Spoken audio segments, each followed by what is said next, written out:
Lebanon's ambassador to Germany, Mustafa Adib, is set to be designated Prime Minister Monday, ahead of a visit by French President Emmanuel Macron, who will press for long-delayed reforms to steer the country out of a major crisis.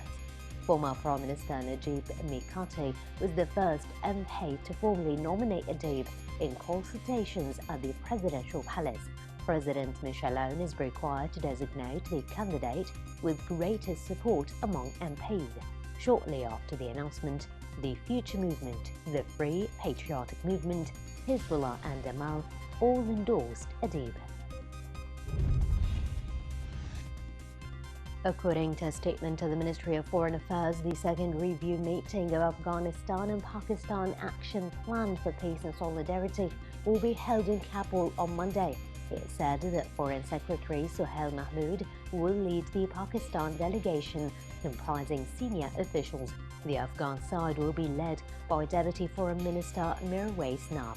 The statement added the framework comprises 5 working groups focused on politico-diplomatic, military-to-military coordination, intelligence cooperation, economy and refugee issues.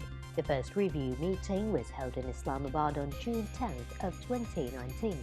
During the second meeting, all 5 working groups under Afghanistan and Pakistan Action Plan will review the implementation status of earlier discussions and decisions with a view to taking the process forward. India said on Monday it had foiled an attempt by Chinese troops to change the status quo on their disputed area and border in a fresh flare-up between the two nuclear-armed countries. The Indian Army said in a statement late Sunday night the People's Liberation Army troops violated the previous consensus arrived at during military and diplomatic engagements during the ongoing standoff in eastern Ladakh and carried out provocative military movements to change the status quo. There was no immediate comment from China. The Indian Army said military officials of the two countries were holding a meeting at a border point to resolve the latest crisis. Japan and the United States have agreed to keep in check China's maritime assertiveness in the South and East China Seas. Their agreement comes after Japan's Defense Minister Taro Kono and U.S. counterpart Mark Esper met in the Guam recently, where they expressed their strong opposition to countries unilaterally trying to change the status quo by force. The statement by Minister Kono reflects the concerns by the two nations over Beijing's increasing territorial disputes with Tokyo and several Asian nations over the two seas. The world is halting toward an unprecedented hunger crisis. As many as 132 million more people than previously projected could go hungry in 2020, and this year's gain may be more than triple any increase this century. The coronavirus pandemic is upending food supply chains, crippling economies and eroding consumer purchasing power. Some projections show that by the end of the year, COVID-19 will cause more people to die each day from hunger than from the virus infections. The head of the U.S. Food and Drug Administration raised the possibility in an interview published on Monday that a future vaccine against the coronavirus might be given emergency approval before the end of trials designed to ensure its safety and effectiveness. Stefan Hans said a request for such extraordinary approval would have to come from the vaccine developer. 3 Western drugs makers are well along with their phase 3 clinical trials involving tens of thousands of participants. India is fast becoming the world's new virus epicenter, setting a record for the biggest single-day rise in cases as experts predict that it'll soon pass Brazil and ultimately the US as the worst outbreak globally. As many as 78,761 new cases were added Sunday, the most any country has ever reported in one day, while 971 deaths were reported on Monday. pushing the Asian country past Mexico for the third highest number of deaths worldwide. At the current trajectory, India's outbreak will eclipse Brazil's in about a week and the US in about 2 months.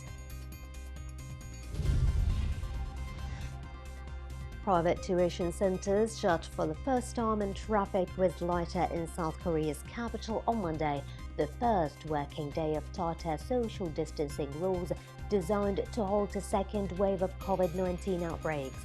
South Korea took the unprecedented step on Friday to restrict the operation of restaurants, cafes, and so-called cram schools in the Seoul metropolitan area, with churches and most public schools having already been closed. The decision came after earlier restrictions on movement failed to prevent a second wave of coronavirus infections from erupting at churches, offices, nursing homes, and medical facilities. Australia reported fewer than 100 new coronavirus cases Monday, the lowest number in 2 months, as authorities appeared to bring an outbreak in the country's second-largest city under control. Victoria State, which has been battling a second wave of infections in Melbourne, recorded just 73 cases after peaking above 700 in late July, providing hope for a way out of a strict citywide lockdown. Melbourne residents are currently enduring a raft of restrictions, including an overnight curfew, while all non-essential businesses remain closed until at least September 13th. Schools and businesses reopened in Auckland on Monday after the lifting of a lockdown in New Zealand's largest city to contain the resurgence of the coronavirus, but face masks were made mandatory on public transport across the country. The Pacific nation of 5 million people had appeared to have succeeded in halting community transmission of COVID-19, but a fresh outbreak in Auckland prompted the government to place the city back in lockdown earlier this month. Prime Minister Jacinda Ardern scaled back the restrictions in Auckland on Sunday, but made masks compulsory on public transport. German leaders on Monday have condemned the unacceptable attempt by protesters to storm the Parliament building during a mass rally against coronavirus restrictions. Some of the protesters on Sunday carried the flag of the former German Reich, which was used until the end of the First World War. Police said some 38,000 people, double the number expected, had gathered in Berlin over the weekend to protest restrictions imposed to curb the spread of the coronavirus, such as the wearing of masks and social distancing. Hundreds of people demonstrated on Monday in the U.S. city of Boston against a new state rule mandating flu shots for students, a measure intended to ease the impact of the COVID-19 pandemic. The northeastern state of Massachusetts became on August 19th the first in the U.S. to add seasonal flu shots to a list of mandatory vaccines for students, though exemptions are granted for religious or health reasons.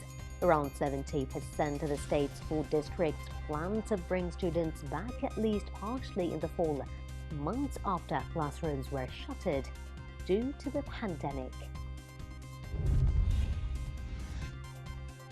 Officials in Portland, Oregon said that they were braced for an escalation of protest-related violence that has convulsed the city for 3 months, citing social media posts vowing revenge for a fatal shooting amid weekend street clashes between supporters of President Donald Trump and counter-demonstrators.